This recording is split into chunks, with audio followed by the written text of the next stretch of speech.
آج کل کے اس وبائی مرض نے زمین کا ریسیٹ بٹن دبا دیا ہے۔ آج کل پوری دنیا اس وبا سے جنگ لڑ رہی ہے۔ انسان بیمار ہو رہے ہیں اور زمین خود کو ٹھیک کر رہی ہے۔ ایک اچھی خبر سننے میں آئی ہے کہ اوزون کی تہہ میں شگاف بھرنا شروع ہو گیا ہے، یعنی زمین نے خود کو ٹھیک کرنا شروع کر دیا ہے۔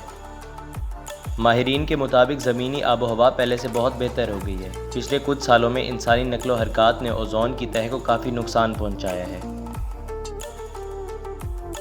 اور یہ کافی خطرناک تھا۔ یاد رہے کہ اوزون کی تہہ زمین سے اوپر 15 سے 55 کلومیٹر حفاظتی تہہ ہے۔ یہ تہہ زمین کے لیے بے حد ضروری ہے، جو سورج کی خطرناک اور تابکار شعاؤں کو زمین پر آنے سے روکتی ہے۔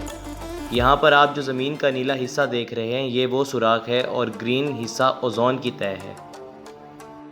یہ تابکار شعاعیں انسان کو جلد کے کینسر، قوت مدافعت اور دیگر جان لیوا بیماریوں میں مبتلا کر سکتی ہیں، جبکہ پودوں کو بھی تباہ کر سکتی ہیں۔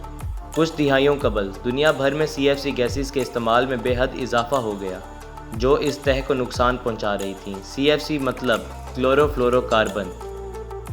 یہ 3 خطرناک گیسز کاربن، فلورین اور کلورو پر مشتمل ہوتی ہیں، جو کہ energy saver, bulb, freezer, refrigerator, air conditioner, dry cleaning, phone, آگ بجھانے والی آلات، صفائی کے لیے استعمال ہونے والی کیمیکلز میں استعمال ہوتی ہیں۔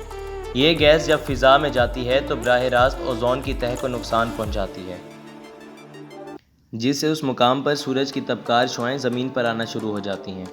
سن 1999 میں جب اوزون کی تہہ کو اس ہونے والے نقصان کا پتہ چلا تو کینیڈا کے شہر مونٹریال میں ایک معاہدہ کیا گیا، جس میں دنیا بھر کو پابند کیا گیا کہ وہ اپنی صنعتوں میں CFC گیسز کا استعمال کم سے کم کریں گے۔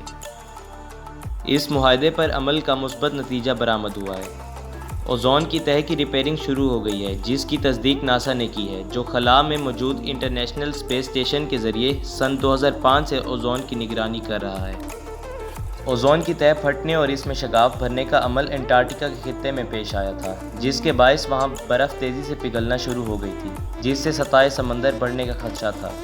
دوسری جانب سے برف کی عدم موجودگی وہاں برفانی حیات کے لیے بھی خطرہ تھا۔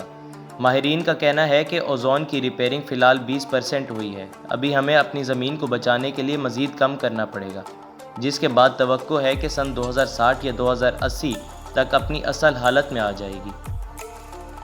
ویڈیو پسند آنے کی صورت میں لائک اور دوستوں کے ساتھ شیئر کرنا نہ بھولیں، اور ایسی ہی انٹرسٹنگ ویڈیوز دیکھنے کے لیے ہمارے چینل کو سبسکرائب کریں اور ساتھ موجود گھنٹی کے بٹن کو بھی دبا دیں۔